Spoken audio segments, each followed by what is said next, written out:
बोलिए वृंदावन बिहारी लाल की जय। बोलिए सदगुरुदेव महाराज की जय। सभी प्रेमी प्रेम से ये भजन बोले। कृष्ण काम हमारे जो नाया होगे, कृष्ण काम हमारे जो नायाओगे, अपनी बदनामी जग में फिर करवाओगे। जिसने तुमको पुकारा चले आए हो, काम जन के बनाते चले आए हो। क्या बारी हमारी पे नाया होगे, कृष्ण काम हमारे जो नाया होगे, अपनी बदनामी जग में फिर करवाओगे। भक्त प्यारे तुम्हारे सदा से रहे, काम भक्तों के अपने बनाते रहे। लाज हमारी क्या भगवन ना बचाओगे, कृष्ण काम हमारे जो नायाओगे। पतित पावर ये पापी विसारा है क्यों, आज सुनते ना हो ये बिचारा है क्यों। आज भी न हमारी ना सुन पाओगे, कृष्ण काम हमारे जो नायाओगे। दास को अब बताओ कहाँ जाएं हम, राम कृष्ण दास तेरे कहाँ जाएं हम। दास को अपने भगवन ना अपनाओगे, कृष्ण काम हमारे जो नायाओगे। अपनी बदनामी जग में फिर करवाओगे। सभी प्रेमी प्रेम से संकीर्तन बोले। हरि शरणं हरि शरणं हरि शरणं श्री हरि शरणं। हरि शरणं हरि शरणं हरि शरणं श्री हरि शरणं। हरि शरणं हरि शरणं हरि शरणं श्री हरि शरणं। बोलिए भक्त वत्सल भगवान की जय। बोलिए सदगुरुदेव महाराज की जय। सभी प्रेमी प्रेम से बोले। जब तक हमारा अंतःकरण पवित्र नहीं होता, जब तक हमारा अंतःकरण अपवित्र है, जैसे इंद्र और चंद्रमा ने मिलकर गौतम ऋषि और उनकी पत्नी से छल किया। चंद्रमा ने मुर्गा बनकर बांग लगाई और सवेरा हुआ समझकर ऋषि गंगा स्नान करने चल पड़े। इंद्र ने ऋषि को ऋषि का वेश बनाकर अहल्या का सतीज भंग कर दिया।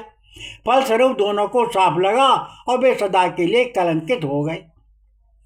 हमें कभी भी मर्यादा के अनुसार विपरीत कर्म नहीं करने चाहिए। कंसवध के बाद देवर्षि नारद मथुरा पहुंचे और राजा अग्रसेन ने पूछा, देवर्षि कंस का वध तो अब हुआ है, किंतु बहुत वर्षों तक वह मानसिक पीड़ा पाता रहा।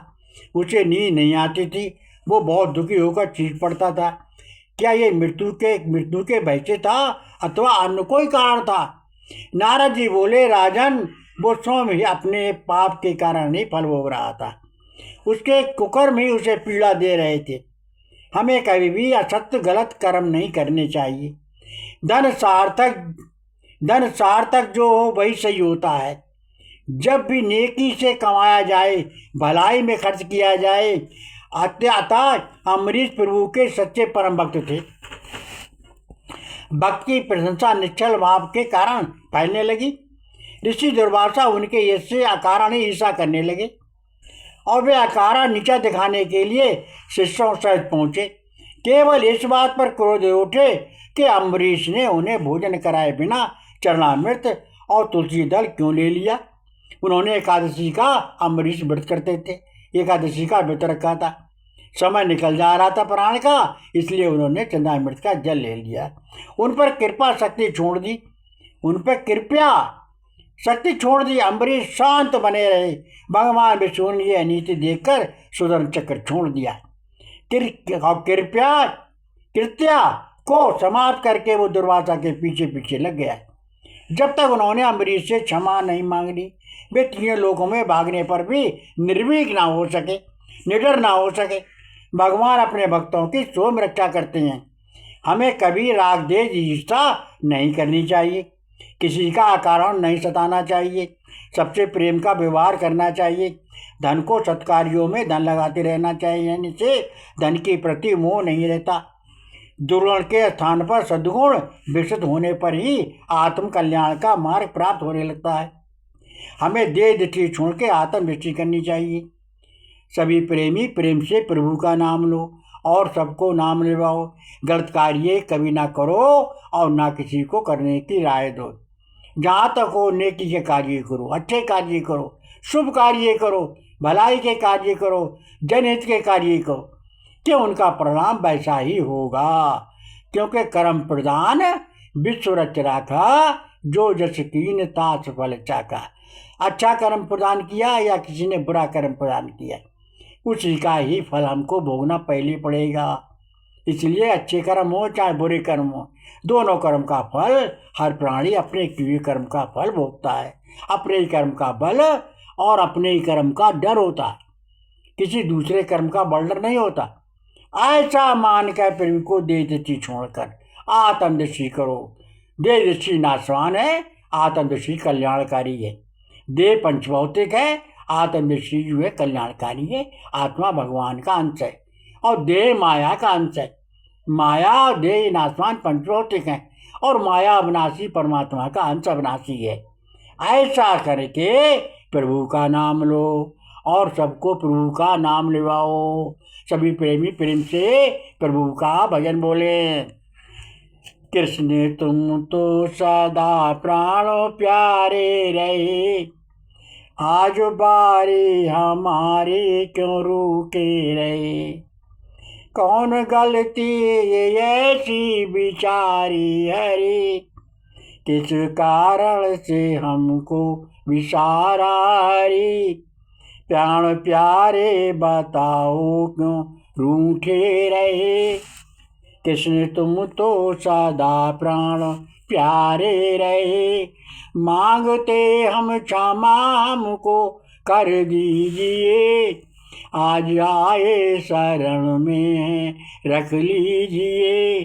प्राण प्यारे बताओ क्यों चुप हो रहे। कृष्ण तुम तो सदा प्राणों प्यारे रहे। कृष्ण तुम तो दयालु थे सबसे बड़े, काम करते थे भक्तों के बड़े बड़े। आज बारी हमारी क्यों मौनो रहे। कृष्ण तुम तो सदा प्राण प्यारे रहे। दास तेरे सदा से बने कृष्ण हैं, राम कृष्ण दास तेरे बने कृष्ण हैं। कुछ तो हमसे कहो कृष्ण क्यों हंस रहे। कृष्ण तुम तो सदा प्राण प्यारे रहे। आज बारी हमारी क्यों रूखे रहे। सभी प्रेमी प्रेम से कीर्तन बोलें। ओम हरि हरि ओम हरि हरि ओम हरि हरि ओम हरि हरि ओम हरि हरि ओम हरि हरि ओम हरि हरि ओम हरि हरि ओम हरि हरि ओम हरि हरि ओम हरि हरि ओम हरि हरि ओम हरि हरि ओम हरि हरि ओम हरि हरि ओम हरि हरि ओम हरि हरि ओम हरि हरि ओम हरि हरि। बोलिए भक्तल भगवान की है, सतगुरुदेव महाराज की है। सभी प्रेमी प्रेम से सत्संग सुने। स्वयं विचार करने से ही मनुष्य में नए नए विचार पैदा होते हैं और उनकी मानसिक शक्तियों का विकास होता है। ऐसे मनुष्य के द्वारा ही समाज का कल्याण हो सकता है। तुम अपने भविष्य के सृष्टा हो। तुम अपने जीवन की उन्नति पूर्ण बना सकते हो। ब्रह्मांड में कोई ऐसी शक्ति नहीं जो तुम पर अधिकार कर सके। तुम्हारे भीतर ऐसी महान शक्ति छिपी हुई है कि इसका ज्ञान होने पर तुम दूसरों के आश्रित नहीं रह सकते। तुमको ये प्रतीत हो जाना चाहिए कि भाग हम तुम्हारे अधीन है। तुम भाग के अधीन नहीं हो, भाग तुम्हारे अधीन है और पुरुषार्थ से तुम अपने श्रेष्ठतम को श्रेष्ठतम बना सकते हो। इस निश्चय को अधिक पुष्ट करो और फिर निश्चय के अनुसार अपने जीवन को उच्च बनाने के लिए जीवन संग्राम में कूद पड़ो। अपने जीवन रथ की बागडोर अपने हाथ में लेकर श्रद्धा से उत्साह से अपने जीवन को उच्च उद्देश्यों को लक्ष्य में रखकर अपने जीवन रूपी रथ को आगे बढ़ाते चलो। तब तुम अपने लक्ष्य प्राप्त कर सकते हो। परोपकार करने से पहले हमें अपने मनोचित कर्तव्य उत्तरदायित्वों को उचित रीत से निर्वाह करने की बात सोचनी चाहिए। भूलन मन शायद मनुष्यता का ईमानदारी का बर्ताव करना और वचन को ठीक तरह से पालन करना ये ऊंचे दर्जे का परोपकार है। एक पैसा एक पाई किसी भिखमंगे की झोली में फेंक देने से या किसी को भोजन वस्त्र बांट देने मात्र से कोई आदमी धर्म की भूमिका में प्रवेश नहीं कर सकता। सच्चा परोपकारी तो वो है कहा जाएगा जो स्वयं मनोचित कर्तव्य धर्म का पालन करता है और ऐसा ही करने के लिए दूसरों को प्रेरणा देता है। जो कर्तव्य परायण है, जिसमें कर्तव्य की शक्ति है, जो कर्तव्य पालन ही सबसे बड़ी पूजा मानता है, किसी दूसरे का मुंह नहीं ताकता, वह अवसर नहीं खोजते, सिर्फ आस्था देखते हैं और जैसी स्थिति रहती है उसी की गुणवत्ता के अनुसार वे व्यवस्था करते हैं। आत्मसम्मान की रक्षा करना हमारा सबसे बड़ा धर्म है। आत्मा की हत्या करके अगर स्वर्ग भी मिले तो नरक के बराबर है। आप उनसे मत डरिए, तो आपके शरीर को नष्ट कर डालते हैं। आप तो उनसे डरिए जो आपकी आत्मा के पतन के मार्ग में ले जाकर नष्ट कर देने के मार्ग में है। मन की दुर्बलता अशांति का मुख्य कारण है ईमानदारी पर कायम ना रहना और उचित साधनों से अपनी उन्नति के लिए कीर्तन करो। अपनी ताकत को संसार के सामने प्रकट करो। यदि अपनी शक्ति का कोई सबूत पेश नहीं कर सकोगे तो तुम्हें दुनिया में एक असहाय अनाथ दुर्बल और अभागी समझेगी संसार। तुम्हारे नाम के साथ बेचारा की उपाधि छोड़ दी जाएगी। इसलिए संघर्षमय जीवन जियो। अपने अधिकारों को प्राप्त करके उनकी रक्षा के लिए संघर्ष करो। अपने अधिकारों को प्राप्त करके उन रक्षा के लिए संघर्ष करो। विश्वास रखो कि आत्मोन्नति धर्म युद्ध में तुम्हें आनंद मिलेगा जो दुनिया की अन्य चीज़ों से प्राप्त नहीं हो सकता। जीवितों कोई बात जीवित रहने के चंद्र घंटे मुर्दा जिंदगी के हजारों वर्ष से बेहतर है। दो तृष्णा और सुख की लालसा से अपने आप को जितना भरता जाता है वो उतना ही अपने अहंकार को तुच्छ पुष्ट करता है। जैसे भगवान विष्णु के जय विजय नाम के दो द्वारपाल थे, उन्हें अपने इस अधिकार पर घमंड हो गया। हमसे पूछे बिना कोई भगवान से मिलने कैसे जा सकता? एक बार नारायण प्रिय लक्ष्मी को ही अंदर आने जाने से रोक दिया। लक्ष्मी जी पुत्र प्रेम के कारण मौन रह गई, क्योंकि लक्ष्मी जी जगत माता है। एक दिन सनक सनंद सनत कुमार और सनकादिक जैसे महात्माओं को भी रोक दिया। उन्हें श्राप दे दिया कि तुम 3 जन्मों में राक्षस हो जाओ। श्राप बस पहले जन्म में हिरण्याक्ष हिरण्याकुश रावण और कुंभकर्ण शिशुपाल और दुर्योधन के रूप में जन्म लिया और स्वयं भगवान को अवतार धारण करना पड़ा और तीनों युग में राक्षसों का उद्धार किया। हमें कभी भी अहंकार नहीं करना चाहिए। प्रेम सत्य और न्याय पर धर्म पर रहना चाहिए, क्योंकि सत्य धर्म न्याय की हमेशा जीत होती है। अधर्म अन्याय की जीत नहीं होती। प्रभु का नाम लो, सबको नाम लिवाओ।